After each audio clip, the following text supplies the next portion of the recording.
This is the story of the oak. I suppose I should start at the beginning. I've never been particularly fond of trees. Great, twisted things watching the night, long, thin branches tapping on my window as a child, leaves rustling in the breeze, creating malformed illusions in my mind. 2 weeks ago, I moved to a quaint country house with my parents. We wanted to get away from the bustling city life, under the impression that life in the country would be a lot less stressful. We couldn't have been more wrong. When we first arrived at the house, the first thing I did was grab my luggage and head inside to my new bedroom. The house was surrounded by a dense forest, with a small trail leading out onto the highway. So naturally, the only thing I could see from my bedroom was woodland. Except one thing. My new bedroom overlooked our small garden, in the center of which was a large oak tree. Its trunk seemed to rocket up towards the sky, and its branches pierced out from its thick bark like pins in a cushion. However, the most peculiar thing about it was a faint set of scratches on the side of the tree facing the window, which appeared to be in the shape of a face with closed eyes. I merely shrugged this off as a natural occurrence, unpacked my things, and got some much-needed rest. The next day, I had breakfast with my parents, took a quick look around the new place, and decided to go outside to explore the grounds. It was nothing to be marveled at, as much as you'd expect. There were trees, and more trees. However, upon further study, I noticed that the innermost tree line gently bent towards the old oak tree in the middle of my garden. I found it slightly unnerving, but nothing I couldn't find a rational explanation for. I decided that was probably just how the wind blew around these parts, and headed back upstairs to browse my computer. As I entered the room and sat down at my desk, I took a quick glance out the window. I was just about to turn back to the screen when something caught my eye. I was almost positive the oak was closer to my tree than before. I jumped out of my chair, a little taken aback, and scuttled to the other side of the room. I was angry at how paranoid I was being, so I crept up to the window and took a longer peer out into the garden. There it was, the oak. I stared long at it, its jagged branches and thick trunk, seeing if it would do anything until I noticed that the opening between its carved-in eyelids seemed slightly wider than before.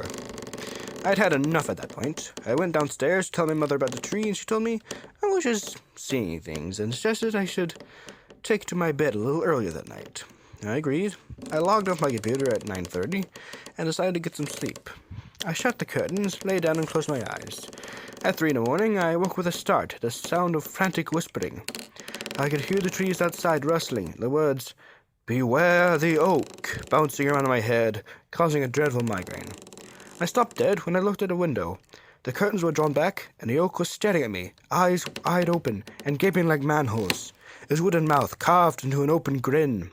I jumped out of bed, careened down the stairs, and frantically called out for my parents. No answer. I called and called out to my parents, but I received no response. I checked outside. No car, no nothing. I started to freak out. I grabbed a knife from the kitchen drawer and ran. I didn't know where I was going, but I didn't care. I just sped down the dirt path to the highway, all the while only being able to hear the constant groaning of "Beware the oak," accompanied by the sound of leaves rustling and wood cracking. The trees seemed to bend inwards towards me as I passed, as if they were trying to grab me, warn me. I didn't know, and I didn't care. I was too terrified to stop. I ran and ran until I reached a clearing. There, where I expected the highway to be, was my house instead. I panicked. I was about to turn around and head back when footsteps, heavy and loud, bellowing through the woods behind me. Without blinking, I sped into the house and barred the door. I didn't know what to do. I was running through scenarios in my head, trying to piece together what was happening and how to escape it. Was this a nightmare? Most probably, but I wasn't so sure. My feet hurt from running, and pinching myself seemed to be ineffective. Should I attack the oak? Question it? Should I keep running? Was I going to die? My thoughts were promptly interrupted by an unusual sound drifting down the hall from my bedroom. It was the sound of faint sobbing. I tightened my grip on my knife and crept up to the doorway, braced myself at my bedroom door, and on the count of 3, burst in flailing my arms around like a madman. However, when I looked around to the dark of the room, I was confronted with a wall of darkness. The sort of darkness that chokes you into its icy grasp. The sort of darkness that smothers you and threatens to swallow you whole. I stood there as patiently as a statue, as silent as the grave, waiting for my vision to adjust itself. I was kept company by nothing but the gentle sound of creaking floorboards and the whistling of the harsh wind. As my eyes adjusted, the wind began to die down.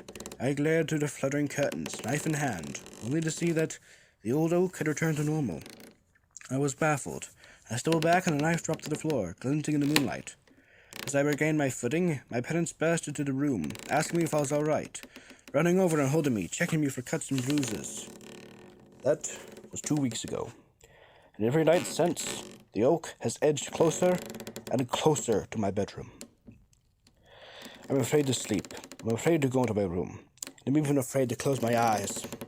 Every request I've made to move has been written off as mental instability. My parents won't believe me, and neither will my friends. Whenever I sleep, I hear the shuffling of roots, the rustling of leaves, the whispers in the wind. I don't expect to be around for much longer, so I'll leave you with one final message. Beware the oak.